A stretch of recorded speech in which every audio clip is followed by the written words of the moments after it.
요한복음 12장 20절에서 36절 한 알의 밀알로 죽으신 예수님이라는 제목의 말씀으로 우리 하나님의 말씀을 함께 나누고자 원합니다. 오늘은 예수님께서 예루살렘에 입성하셔서 자신을 증거하신 말씀입니다. 예수님께서 입성하실 때 예루살렘에 있는 많은 유대인들이 예수님을 영접했을 뿐만 아니라 명절에 예배하러 온 헬라인들도 예수님을 영접하였습니다. 하나님은 이스라엘 백성들의 범죄로 그들을 천하 만국에 흩으셨지만 오히려 그들의 범죄로 천하 만민이 구원을 얻도록 하셔서 흩어진 유대인들이 돌아올 때 함께 돌아온 이방인들도 있어서 그들은 이방의 뜰에서 하나님께 예배하였습니다. 본문에서 헬라인 몇이 왔다고 말씀하고 있습니다.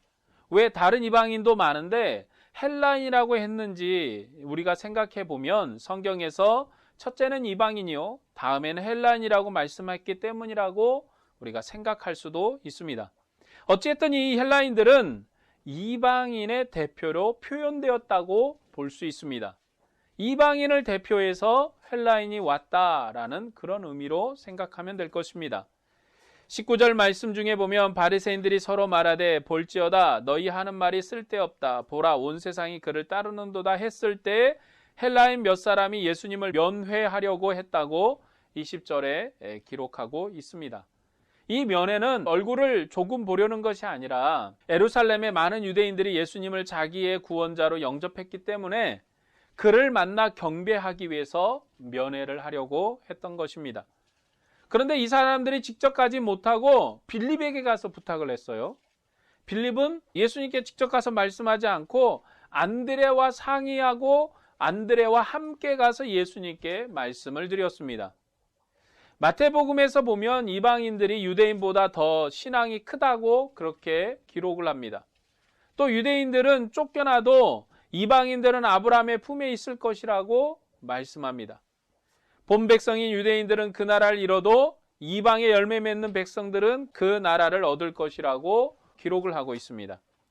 마태복음은 이스라엘의 배교에도 불구하고 하나님께서 어떻게 새로운 민족의 공동체를 생산해 내시는지, 그리고 이방인을 어떻게 탁월한 지위를 차지하게 하실 것인지를 말씀하는 내용이 이 마태복음의 핵심입니다. 하지만 이 요한복음에서는 유대인과 이방인을 대비시켜서 말씀하지 않습니다. 요한복음은 태초에 말씀이 계셨다고 기록합니다. 그리고 이 말씀은 하나님과 함께 계셨고 하나님을 대면하신 분이십니다. 그가 모든 만물을 지으셨고 지으신 세계에서 생명과 빛으로 계십니다. 그가 자기 백성 중에 오셔서 말씀하시고 세상에 자신을 증거했지만 자기 백성이 믿지 않았습니다. 그러나 믿는 자는 혈통을 따른 하나님 백성이 아니라 하늘에 속한 하나님의 아들이 되는 권세를 주셨다고 말씀하십니다. 요한복음에서는 유대인과 이방인을 다 믿음 없다고 말합니다. 또 많은 유대인들이 믿을 때에도 헬라인도 믿었는데 이들은 직접 예수님을 찾아가지 못하고 제자들에게 부탁해서 만났습니다.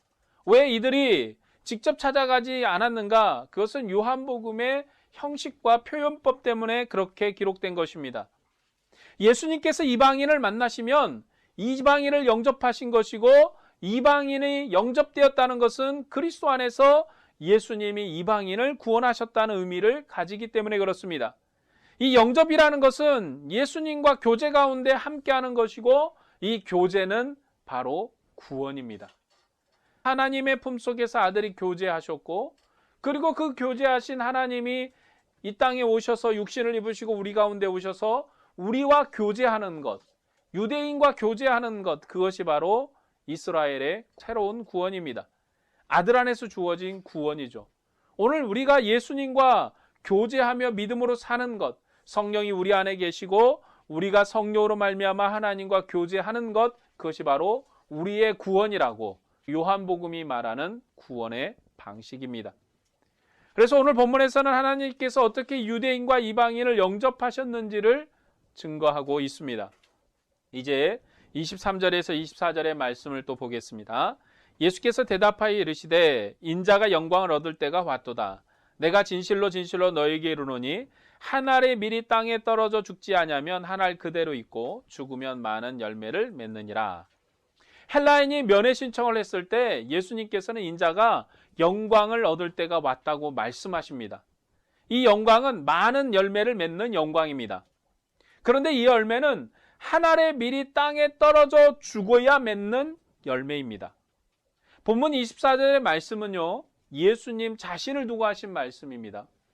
그런데 뒤에 나오는 말씀 25절의 말씀은 주님을 따르는 자에게 하신 말씀입니다. 한 알의 밀이 땅에 떨어 죽지 아니하면 한 알 그대로 있고 죽으면 많은 열매를 맺느니라는 말씀은 예수님께 적용된 말씀입니다. 우리는 이 놀라운 이 말씀, 또 우리가 잘 아는 이 말씀이고 교회사 가운데 유명한 말씀이죠. 한 알의 밀이 땅에 떨어져 죽어야지만이 많은 열매를 맺는다는 이 말씀을 우리 성도의 신앙에 적용하려고 하고 그런 의미로 우리가 사용하려고 하지만 성경은 이 말씀은 예수님께서 자신을 두고 하신 말씀이라고 말씀하고 있습니다. 우리들은 죽어도 많은 열매를 맺지 못합니다. 물론 우리가 죽으면 신앙의 고백 때문에 많은 사람들이 감동을 받을 수는 있어요. 우리가 순교의 자리에서 죽으면 그것은 믿음의 순교는 되겠지만 우리의 죽음으로 많은 사람을 구원할 그러한 능력을 우리는 줄 수가 없습니다. 주님이 말씀하시는 이 한 알의 밀알이 땅에 떨어져 열매를 맺는다는 이 말씀은 열매를 맺는 구원의 역사에 대한 말씀이기 때문에 그렇습니다. 그래서 예수님의 죽으시면 생명을 얻으시고 이제 그들을 따르는 많은 무리에게 생명을 주셔서 구원에 이르게 하십니다. 금식도 마찬가지입니다. 예수님께서 금식하실 때 마귀가 와서 돌로 떡을 만들어 먹으라고 그렇게 말합니다. 예수님께서 하나님의 권세를 친히 시행하시도록 유혹한 것입니다. 예수님의 금식은요, 40일 동안 고난을 받으시고 그 고난 중에도 사람이 떡으로만 사는 것이 아니라 하나님의 말씀으로 사는 것임을 증거하기 위한 금식이고, 그리고 또한 이 금식은 시험을 이기시는 금식입니다. 하지만 우리가 하는 금식은요, 우리의 필요에 의해서 하는 금식입니다. 개인적인 금식은 자기 경건은 되겠지만 자기 백성의 구원을 위한 예수님의 금식과는 비교될 수 없습니다. 주님께서 하나님 앞에 죽음에 이르도록 순종하셔서 우리를 구원하셨지만 우리의 죽음은 하나님의 구원과 관계가 없다는 말입니다. 그래서 우리가 어떻게 죽을 것인가 그 의미는 아무것도 아니라는 것이죠. 한 알의 밀이 땅에 떨어져 죽지 아니하면 한 알 그대로 있고 죽으면 많은 열매를 맺느니라는 말씀은 예수님의 자기 죽음과 자기 영광을 말하고 있는 것이지 믿는 성도에게 많은 열매를 맺기 위해서 죽어야 한다는 가르침을 하고 있지 않습니다. 많은 예루살렘 사람들이 영접하고 또 이방인들이 찾아왔을 때 예수님은 천하 만민이 구원을 얻을 때가 되었기에 자신이 죽으면 많은 열매를 맺으리라고 그렇게 앞으로 되어질 일에 대해서 말씀을 하십니다. 본문 25절에서 26절에서 예수님께서 그를 따르는 자들에게 어떻게 신앙생활을 해야 할 것인지 말씀하십니다. 자기의 생명을 사랑하는 자는 잃어버릴 것이요 이 세상에서 자기의 생명을 미워하는 자는 영생하도록 보존하리라. 사람이 나를 섬기려면 나를 따르라. 나 있는 곳에 나를 섬기는 자도 거기 있으리니 사람이 나를 섬기면 내 아버지께서 그를 귀히 여기시리라. 예수님께서 많은 사람에게 열매와 영생을 주시는데 어떤 사람이 영생을 얻는가? 말씀하시기를 자기 생명을 미워하는 자, 곧 주님을 섬기는 자가 그 열매를 얻게 될 것이라고 하십니다. 이 본문은 공간복음과 요한복음을 비교해서 그 특징을 이해할 수 있습니다. 마태복음 10장에서 예수님께서 자기를 따르는 자에게 긴 강론을 하십니다. 몸은 죽여도 영혼은 능히 죽이지 못하는 자들을 두려워하지 말고 오직 몸과 영을 능히 지옥에 멸할 수 있는 이를 두려워하라. 누구든지 사람 앞에서 나를 시인하면 나도 하늘에 계신 내 아버지 앞에서 그를 시인할 것이요 누구든지 사람 앞에서 나를 부인하면 나도 하늘에 계신 내 아버지 앞에서 그를 부인하리라. 마태복음에서는 신앙 고백적인 방식으로 사람 앞에서 나를 시인하면 나도 아버지 앞에서 너를 시인할 것이요 나를 모른다고 하면 나도 아버지 앞에서 너를 모르겠다고 그렇게 하겠다라고 가르치십니다. 요한복음에서는 그런 신앙적인 고백을 요구하지 않고 이 세상에서 자기 생명을 미워하면 영생하도록 생명을 보존하겠고 이 세상에서 자기 생명을 사랑하면 그 생명을 잃을 것이라고 생명의 문제에 대해서 말씀을 하고 있습니다. 본문 26절에서도 이렇게 말씀하십니다. 사람이 나를 섬기려면 나를 따르라. 나 있는 곳에 나를 섬기는 자도 거기 있으리니 사람이 나를 섬기면 내 아버지께서 그를 귀히 여기시리라고 말씀하시는데, 이것이 요한복음이 가르치는 영생이고 생명입니다. 주님을 섬기는 사람은 아버지와 아들의 교제 가운데 있게 될 것입니다. 주님은 아버지를 섬기기 위해서 자기 생명을 버리실 것입니다. 그리고 그가 생명을 버린 일 때문에 아버지는 더욱 그를 사랑하시고 많은 열매를 맺게 할 것입니다. 주님께서 생명을 얻기 위해서 생명을 버린 것처럼 주님을 섬기는 자도 주님이 걸어가신 그 길을 걸어야 합니다. 그러면 그도 주님이 계신 곳에 있을 것이요, 그곳은 아버지와 아들이 함께 계신 곳이기 때문에 아버지로부터 사랑을 받을 것입니다. 주님과 함께하고 주님과 동행함이 바로 요한복음이 말하는 영생입니다. 주님과 함께하는 거죠. 아들의 생명이 나의 생명이 되고 아들에게 있는 그 영생의 소망이 나의 소망이 되어서 그냥 내가 영원히 살고 죽지 않는다는 그런 개념이 아니라 아버지 안에서 아들과 더불어서 함께 되는 영광스러운 애를 우리가 누리는 것입니다. 본문 27절에 있어 28절의 말씀을 보겠습니다. 지금 내 마음이 괴로우니 무슨 말을 하리요? 아버지여 나를 구원하여 이 때를 면하게 하여 주옵소서. 그러나 내가 이를 위하여 이 때에 왔나이다. 아버지여 아버지의 이름을 영광스럽게 하옵소서. 인자가 영광을 얻을 때가 왔는데 그 방법은 자신의 죽음입니다. 마태복음에서 나의 하나님 어찌하여 나를 버리셨느니까 라고 기도했습니다. 그는 자기 백성의 대표로서 자기 백성의 죄를 담당하신 분으로 마태복음은 말씀하시기 때문에 어찌하여 나를 버리셨나이까 라는 방식으로 기도를 하죠. 오늘 본문에서는 마음이 괴롭다고 말씀하십니다. 나사로가 죽을 때도 마음이 민망하셨고 우는 자들 때문에 분노했는데 자기 죽음을 앞에 두고 그의 마음이 괴로웠다라고 말씀하십니다. 그리고 나를 구원하여 이때를 면하게 하여 주옵소서라고 기도합니다. 이것은 예수님의 불순종의 기도가 아니라 몸에 나타날 죽음의 세력 때문에 그 마음이 괴로워서 하나님 앞에 호소하는 것입니다. 그는 나사로가 죽었을 때도 슬퍼서 우셨습니다. 주님은 자기 몸의 죽음을 앞에 두고 그의 마음이 괴로워서 아버지 앞에 이때를 면하게 해달라고 기도했습니다. 그러나 뒤에 내용을 보면 내가 이를 위하여 이때에 왔나이다. 아버지여 아버지의 이름을 영광스럽게 하옵소서. 그렇게 기도합니다. 주님은 죽음을 맛보기 위해서 이때에 오셨습니다. 하나님께서 마지막 때에 세상을 구원하기 위해서 아들을 보내셨고 아들의 몸의 죽으심을 통해서 영원한 생명을 주셨습니다. 주님은 생명을 버릴 권세도 있고 얻을 권세도 있기에 그는 자신의 죽음을 통해서 아버지의 이름이 영광스럽게 되기를 원하셨습니다. 주님이 드린 기도는 순종의 기도입니다. 28절부터 31절의 말씀을 보겠습니다. 하늘에서 소리가 나서 이르되 내가 이미 영광스럽게 하였고 또다시 영광스럽게 하리라 하시니 곁에 서서 들은 무리는 천둥이 울렸다고도 하며 또 어떤 이들은 천사가 그에게 말하였다고도 하니 예수께서 대답하여 이르시되 이 소리가 난 것은 나를 위한 것이 아니요 너희를 위한 것이니라. 이제 이 세상에 대한 심판이 이르렀으니 이 세상의 임금이 쫓겨나리라. 하늘에서 나는 소리를 같이 있던 사람들은 듣지 못하고 예수님만이 그 음성을 들었습니다. 그 음성을 들으신 주님께서 이 소리는 너희를 위한 것이라고 말씀해 주십니다. 이와 비슷한 내용들이 요한복음 11장 41절에서 43절에도 나오죠. 돌을 옮겨놓으니 예수께서 눈을 들어 우러러보시고 이르시되 아버지여 내 말을 들으신 것을 감사하나이다. 항상 내 말을 들으시는 줄을 내가 알았나이다. 그러나 이 말씀 하옵는 것은 둘러선 무리를 위함이니 곧 아버지께서 나를 보내신 것을 그들로 믿게 하려 함이니라. 이 말씀을 하시고 큰 소리로 나사로야 나오라 부르시니라고 그렇게 기록되어 있습니다. 아버지와 아들은요 항상 교제 가운데 있습니다. 이 아들은 항상 아버지의 뜻을 이루고 항상 아버지의 소원을 행하십니다.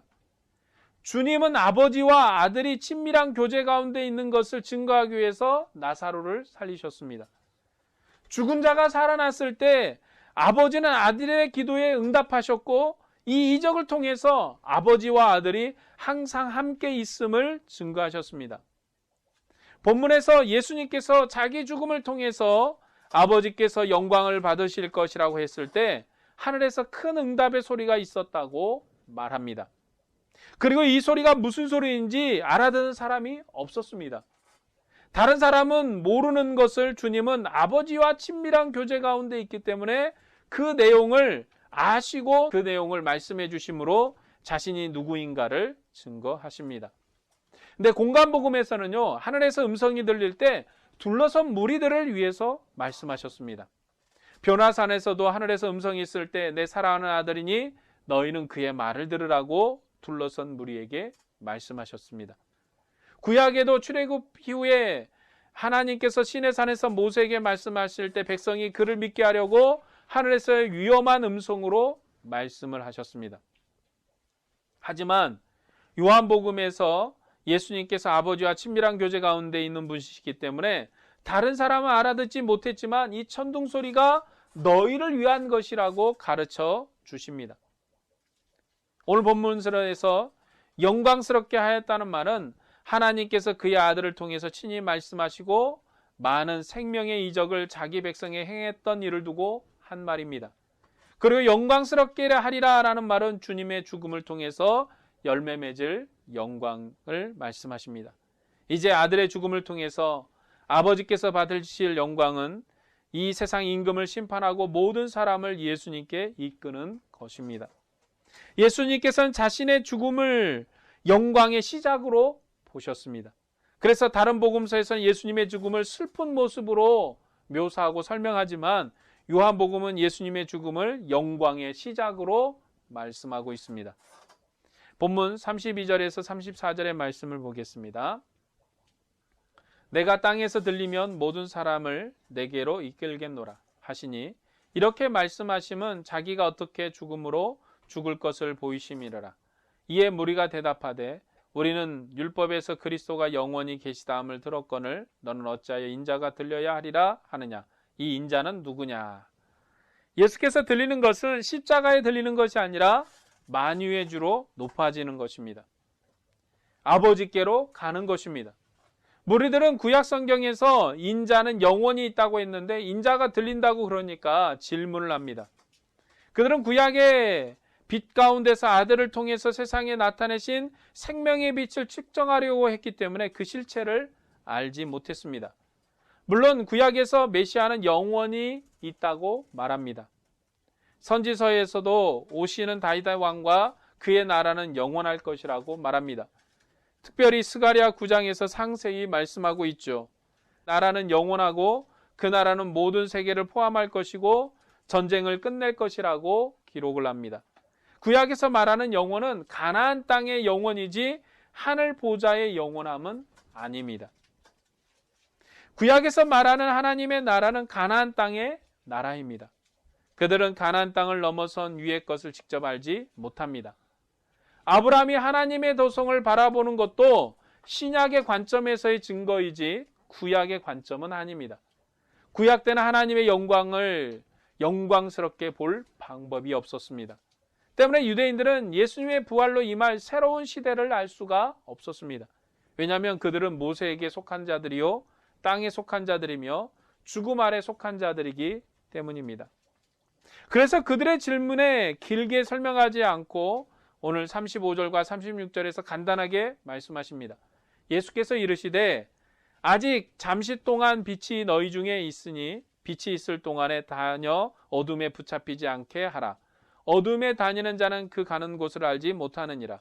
너에게 아직 빛이 있을 동안에 빛을 믿으라. 그리하면 빛의 아들이 되리라고 말씀합니다. 예수님께서는 세상의 빛으로 오셨습니다. 세례 요한까지도 잠시 비추는 빛이요 영원한 빛이 아니었습니다. 구약시대 하나님께서 모세에게 말씀하셨지만 이 모세는 그림자이지 영원한 실체는 아니었습니다. 그런데도 이스라엘 백성은 모세의 빛 가운데 있기를 원했고 어두움 가운데 있기를 원했습니다. 예수님 당시에 이스라엘 백성이 모세 제도 아래 살고 있었지만 그들은 율법 안에서 완전하지 못했습니다. 그들은 다윗의 왕국의 영광 가운데 살지 못하고 이방의 권세 아래서 살고 있었기 때문에 모세 제도 아래서도 어두움 가운데 있는 영광을 누리고 있었습니다. 그런 상황에서도 예수님을 알려고 하지 않았습니다. 그러나 예수님은 친히 자기 빛으로 말씀하십니다. 요한복음에서 빛은 하나님에 대한 칭호입니다. 빛이나 생명은 모두 하나님에 대한 칭호입니다. 예수님은 자신을 빛이라고 증거하십니다. 그리고 자신을 믿으며 어두운 가운데 있지 않고 빛 가운데 있다고 말씀하셨지만 유대인들은 끝까지 믿지 않았습니다. 그래서 그들을 떠나 숨으셨다고 오늘 본문에서 말씀합니다. 오늘 본문의 말씀을 정리하면 이렇습니다. 예수님은 이방인이 찾아오자 인자가 영광을 얻을 때가 왔다고 말씀하셨습니다. 그 영광은 한 알의 밀이 땅에 떨어져 죽어서 많은 열매를 맺는 영광입니다. 주님은 자신의 죽음으로 많은 열매를 맺으리라고 말씀하십니다. 그리고 그 열매를 얻는 자는 믿음으로 주님을 섬기는 자입니다. 주님은 아버지와 친밀한 교제 가운데 기도하셨고 아버지는 아들을 영광스럽게 하셨습니다. 하지만 여전히 유대인들은 모세의 제도로 하늘의 것을 판단하려 했기 때문에 믿지 않았고 예수님은 그 자리를 떠나셨습니다. 오늘 주님 안에서 빛의 아들이 된 우리들은 이 말씀을 우리의 믿음에 지혜롭게 적용해서 굳건한 믿음 생활을 해야 할 것입니다.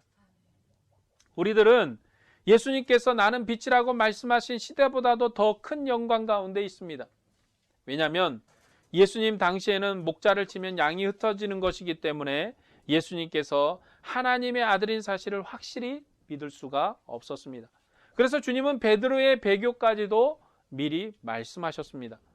하지만 예수님께서 아버지께 가셔서 더 좋은 보혜사를 보내셨습니다. 그리고 말씀하시기를 보고 믿는 자보다 보지 않고 믿는 자가 더 복되다고 말씀하십니다. 보고 믿는 자들은 예수님의 지상생애에서 하나님의 빛을 보고 믿었지만 보지 않고 믿는 자들은 사도들의 증거를 통해서 믿은 자들입니다. 우리들은 성령으로 말미암아 그리스도를 믿었습니다. 이 성령은 그의 백성을 모든 진리 가운데 인도하시고 심판에 대해서, 의에 대해서, 죄에 대해서 증거하시는 분이시라고 요한복음은 말씀하십니다. 그래서 우리들이 제자보다 더 큰 빛 가운데 있습니다. 지상생애에 예수님은 죽음이라는 어두움이 그를 덮을 수 있었지만 부활하신 예수님은 어둠이 덮을 수 없는 분이십니다. 그는 참 생명의 빛이셔서 하나님을 아는 영광의 빛을 교회에게 비추어 주십니다. 이제 교회는 빛의 아들로서 어두운 가운데 있지 않습니다. 이것이 우리가 하나님을 섬겨야 될 시대적 위치입니다. 우리가 확실한 빛 가운데 있으면서도 주님을 믿지 않으면 심판의 부활로 주님을 대면하게 될 것입니다. 우리에게 항상 구원의 때가 있는 것이 아닙니다. 주님께서 재림하시면 믿지 않는 자들을 심판하실 것입니다. 우리는 영광의 빛 가운데서 하나님을 친히 배웠고 하나님의 앞에 거하는 생명의 교제를 누리는 시대를 살고 있습니다. 우리들의 영광의 빛은 그냥 얻어진 것이 아니라 아들의 죽으심을 통해서 얻은 것입니다. 그가 유월절 양으로 죽으심으로 하늘 송소를 여셨고 우리가 하나님 안에서 영광의 빛을 보도록 구원하셨습니다. 구약시대에 반복되는 짐승의 피로 휘장 밖에서 하나님을 대면했지만 유월절 어린 양이신 아들의 피로 하나님의 얼굴을 직접 대면하는 은혜를 우리에게 주셨습니다. 우리처럼 영광과 생명의 빛을 가진 자들이 없습니다. 이런 생명의 빛을 가지고도 이 세상의 생명을 사랑하고 이 세상의 영광을 추구하며 이 세상을 더 귀한 것으로 생각하여 주님을 따르지 않으면 우리는 주님이 계신 곳에 갈 수가 없습니다. 우리들은 이 사실을 주의 깊게 생각해야 합니다. 이스라엘 백성이 예수님을 보고도 믿지 않으므로 그들은 죽음의 저주 가운데서 있어야 했습니다. 그런데 우리들이 부활의 생명을 가지고도 썩어질 생명을 사랑하고 부활의 생명을 사랑하지 않으면 그것은 살아있어도 살아있는 것이 아닙니다. 아들은 아버지를 사랑하셔서 자기 몸을 들이셨습니다. 아버지께서 아들의 죽으심을 통해서 영원한 생명을 만민에게 주시기를 기뻐하셨기 때문에 그는 아버지께 순종하셔서 자기 몸을 들이셨습니다. 그리고 그는 영원한 생명으로 부활하셨습니다. 주님께서 세상에 멸시와 천대를 받으셨고 귀신의 대장이라는 모욕을 받으시고 십자가에서 저주의 죽음을 당하셨습니다. 그리고 요한복음은 누구든지 예수님을 따르는 자들도 그런 길을 거둘 것이라고 말씀하십니다. 때문에 우리도 그런 길을 걷게 될 것입니다. 하지만 두려워 마십시오. 주님께서 우리에게 말씀하셨습니다. 내가 세상을 이겼으니 너희도 세상을 이기리라. 너희는 근심하지 말라. 내가 주는 평안을 빼앗지 못할 것이라고 말씀하십니다. 부활하신 주님께서 성령을 우리에게 주셔서 하늘의 생명과 평안으로 우리 안에 영원히 동행하십니다. 우리 안에 계신 분은 성령이십니다. 우리의 몸은 죽여도 우리의 영혼은 죽이지 못하는 사람들을 두려워해서는 안 됩니다. 주님이 걸어가신 순종의 길을 우리도 걷지 않으면 우리는 주님이 계신 곳에 갈 수 없습니다. 우리가 믿음을 따라 우리의 생명을 포기하면 아버지와 아들이 영원한 사랑의 교제 가운데 있는 것처럼 우리도 아들로 말미암아 영원한 사랑의 교제 가운데서 하나님을 아버지라고 부르는 영원한 생명을 누릴 것입니다. 주님이 이 땅에 재림하는 날까지 주님을 포기하지 않고 믿음으로 살아서 주님의 영광이 되시기를 바랍니다. 앞으로 이 말 영원한 생명을 바라보고 믿음의 빛 가운데서 하나님께 순종하는 삶을 살기를 주의 이름으로 축복합니다. 기도하겠습니다.